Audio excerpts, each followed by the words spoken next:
Hello, my friends. Today has been absolutely insane. Today's been insane. Hectic as could be.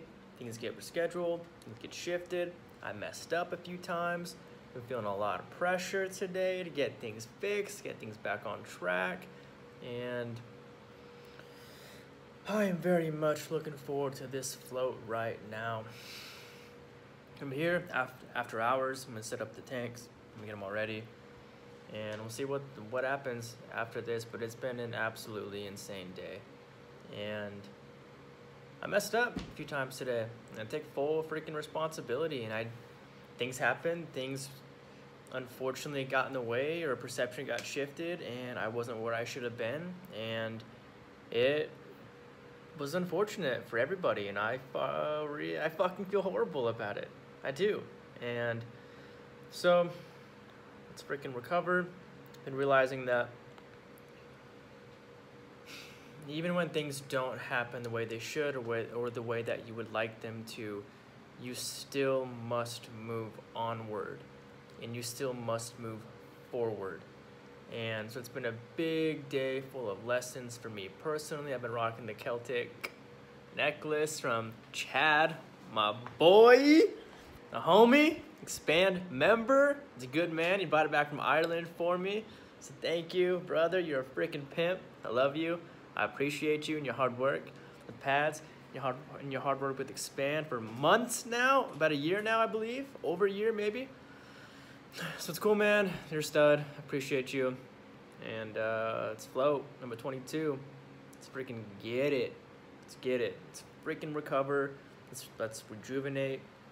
Let's bring back homeostasis to my freaking baseline, because it's been freaking revved to the engine today, all the way full throttle. Let's reroute this. Peace.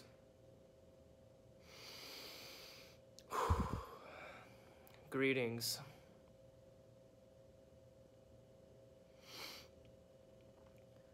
No matter how experienced we may be while holding perception or meditating or through martial arts or behavior or discipline, we can still struggle. And it can still be difficult. And a float can still be challenging even if you've been doing it for 5 years. Those things don't go away. They just reach new depths. And with new depth comes greater understanding. And it shows you more about who you are, or what you're willing to be, or who you're willing to become. There were some moments in there towards the end where it was feeling like a really freaking long tank. It was feeling like it was the longest tank I've ever been in. I could have gotten out. I could have quit or gave up. What I realized was the length of the tank was due to the fact that my mind was racing in a million different directions. So it was switching patterns, it was doing all of these things, and that's what it felt like it was taking so long. When we're able to slow down and allow our mind to slowly swift and shift through what we're perceiving, time slows down. And a lot of people think they can't meditate, or they don't want to because their mind is going everywhere, but that's the freaking perfect time to meditate, because you can bring it back in. You can bring your thought patterns and your perception back into where you are. You have to hone that back in. And we do that through feeling and acknowledging sensation. Sensation is our one connection to our moment in front of us and around us. Sensation through the breath. We can touch our legs. We can pinch ourselves. Feel something that registers. You are here, right now. It doesn't matter what it is. Listen to something around you. Pay attention with your senses. and use your senses to stimulate your recognition for where you really are, not where your thoughts are. That's the biggest freaking difference.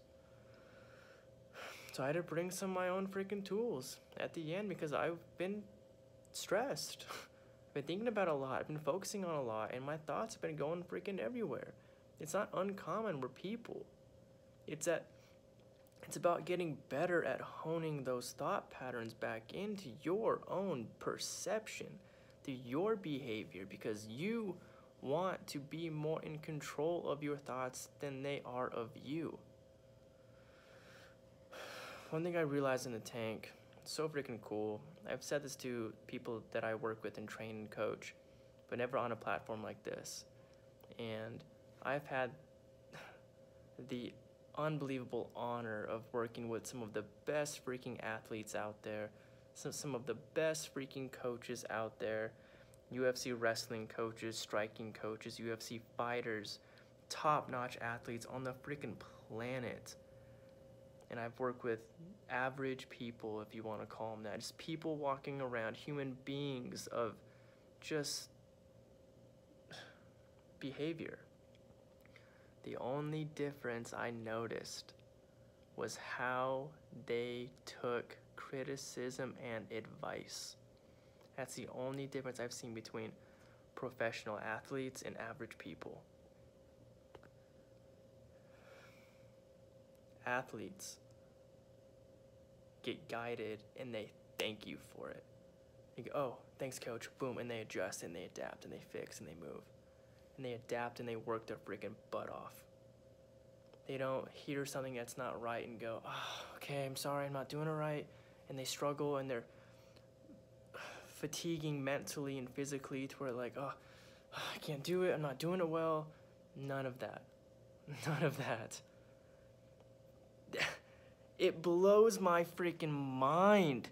I use the same cues with normal people as I do with professional athletes. Your body movements aren't any different. They just freaking work harder. And they perceive guidance and advice much differently. And it brought it back in to be where, how would I wish to be in the tank right now while I'm struggling? Am I going to want to get out and kind of give up and give in, or am I going to want to sit through that and be with it and learn from it and take my own guidance into consideration, or what I've heard from other people as well? And like what happened was that frustration, those hectic, chaotic thought patterns went away. And they didn't go away immediately. But what happened was, like, this too shall pass. Like, you don't have to give up in the middle of the freaking storm. The storm will blow through. And the storm will bring homeostasis back into the environment. That's why hurricanes happen. Thank you, Shane Hines, for telling me about that one. On it. Education director, head of the On-It education. Hurricanes happen to bring homeostasis back into the environment. So something's out of whack, so something is trying to recover, bring it back to normality. And that happens with our own being as well. That happens in our freaking mind.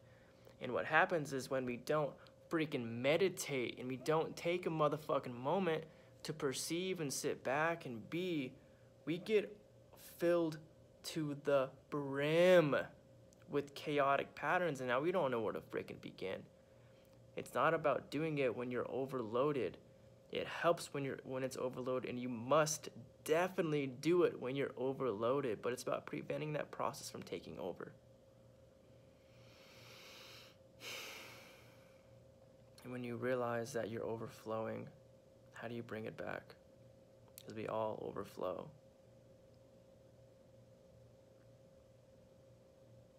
The founder of Aikido, one of the best quotes I've ever heard, and I won't say it word for word. Something along the lines of, it's not that I don't ever lose my mindfulness.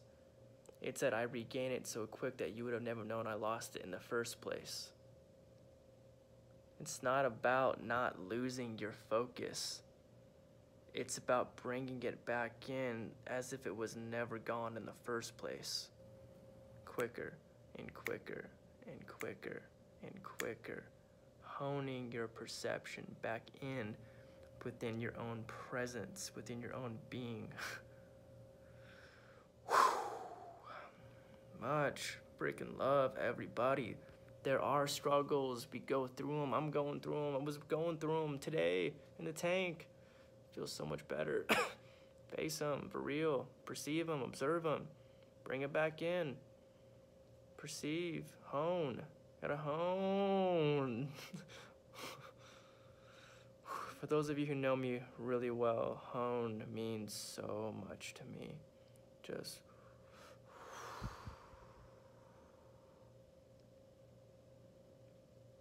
much love, everybody. Thank you for joining me on this journey. It's been a journey, day 22. Float on.